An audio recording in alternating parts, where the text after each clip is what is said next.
రాష్ట్రంలో మంత్రుల మధ్య వాటాల పంచాయతీ నడుస్తోందని మాజీ మంత్రి హరీష్ రావు ఆరోపించారు. సింగరేణి నైనీ బ్లాక్ టెండర్లపై సీబీఐ విచారణ జరిపించాలని డిమాండ్ చేశారు. రేవంత్ రెడ్డి బీజేపీతో కుమ్మక్కు కాకపోతే సీబీఐ విచారణకు సిద్ధమా అని సవాల్ విసిరారు.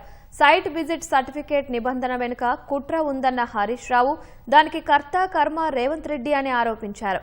సీఎంకు తెలియకుండా సిట్ ఏర్పాటు జరిగిందనే ఆరోపణలు నిజమైతే సీఎంగా రేవంత్ రెడ్డి ఫెయిల్ అయినట్టేనని ఘాటు వ్యాఖ్యలు చేశారు.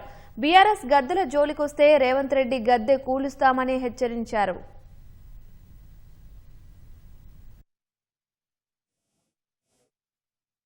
రేవంత్ రెడ్డి గారు ప్రభుత్వం వచ్చిన తర్వాత ఈ సైట్ విజిట్ సర్టిఫికేట్ అనే కొత్త విధానం తెచ్చిన తర్వాత అన్ని టెండర్లు కూడా +7 నుంచి +10% పోతా ఉన్నాయి.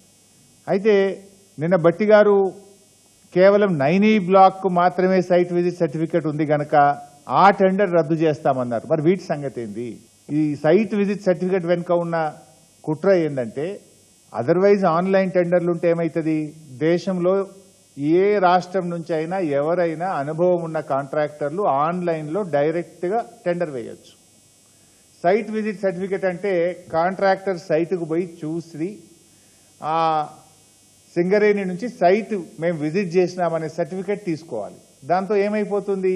ఏ కాంట్రాక్టర్ టెండర్ వేస్తున్నాడో ముందే వీళ్ళకి తెలిసిపోయి వాళ్ళను భయభ్రాంతులకు గురి చేసి వాళ్ళను నయాన్నో భయాన్నో ఒప్పించో మెప్పించో బెదిరించో వాళ్ళను టెండర్ వేయకుండా చేయడం, టెండర్ వేస్తే వీళ్ళకి అనుకూలంగా టెండర్ వేసే విధానం. గతంలో బీఆర్ఎస్ హయాంలో ఇటువంటి విధానం లేక కాంపిటేటివ్ మెథడ్లో టెండర్లు జరిగినాయి. ఆ టెండర్లను రద్దు చేసి వీళ్ళంతా కూడా కూడబలుక్కొని అదే కాంట్రాక్టర్లకు ఆ కంపెనీ పేరు మీద కాకుండా వాళ్ళ అసిస్టెంట్ కన్సర్న్ వాళ్ళ అనుయాయులకు ఈరోజు +7 మీద టెండర్లు కట్టబెట్టి కమిషన్లు కొల్లగొట్టా ఉన్నారు. గతంలో సింగరేణి ఏం చేసేదంటే డీజిల్ బల్క్గా ఐఓసీ నుంచి ప్రభుత్వ రంగ సంస్థల నుంచి, ఇది కూడా ఒక కేంద్ర ప్రభుత్వ రంగ రాష్ట్ర ప్రభుత్వ రంగ సబ్సిడరీ సంస్థ, డైరెక్ట్గా డీజిల్ తీసుకొచ్చి కాంట్రాక్టర్లకు డీజిల్ వాళ్ళు సరఫరా చేసి పని మాత్రమే చేయించుకునేవాళ్ళు. కానీ వీళ్ళ కమిషన్ల కోసం, వర్క్ వాల్యూ పెంచడం కోసం, పర్సంటేజీల కోసం ఇప్పుడు ఏం చేసిండ్రు? డీజిల్ను కూడా కాంట్రాక్టర్ ఖాతాలో జమ చేసినారు. అప్పుడు ఏమైంది? 50 కోట్ల పని 100 కోట్లు అవుతుంది. కమిషన్ల కోసం సింగరేణి ఇచ్చేటువంటి డీజిల్ విధానాన్ని రద్దు చేసి దాని కాంట్రాక్టర్ ఖాతాలో జమ జరిపి ఈరోజు పెద్ద ఎత్తున పర్సంటేజీలు కొల్లగొట్టే కొత్త విధానాన్ని కూడా రేవంత్ రెడ్డి ప్రభుత్వం తీసుకొచ్చింది. ఇదంతా కూడా ఎవరి కన్సర్న్లో జరుగుతుంది?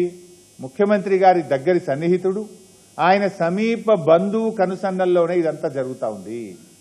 ఎవరికి టెండర్ రావాలన్నా, ఎవరికి సైట్ విజిట్ సర్టిఫికేట్ రావాలన్నా ఆయన ఆజ్ఞ లేందే సర్టిఫికేట్ రాదు, టెండర్ దక్కదు. ఇలా కేంద్ర ప్రభుత్వంకు సింగరేణిలో 49% వాటా ఉంది. కిషన్ రెడ్డి గారు ఇవాళ రేవంత్ రెడ్డి బీజేపీల మధ్య చీకటి ఒప్పందం లేకపోతే వెంటనే దీని మీద సీబీఐ విచారణకు ఆదేశించాలని నేను బీజేపీ పార్టీని, కిషన్ రెడ్డి గారిని నేను డిమాండ్ చేస్తా ఉన్నా. మీరు కుమ్మక్కు కాకపోతే ఆదేశించండి, మీరు సీబీఐ విచారణకు ఆదేశించండి. నా దగ్గర ఉన్న అన్ని ఆధారాలు తెచ్చి నేను సీబీఐకి ఇవ్వడానికి సిద్ధంగా ఉన్నా. ఇప్పుడు ఈ నైనీ బ్లాక్ టెండర్లలో ముఖ్యమంత్రి వర్సెస్ బట్టి గారు వర్సెస్ కోమటిరెడ్డి కదా, ముగ్గురు దన్నుకుంటేనే కదా ఇదంతా విషయం బయటకు వచ్చింది.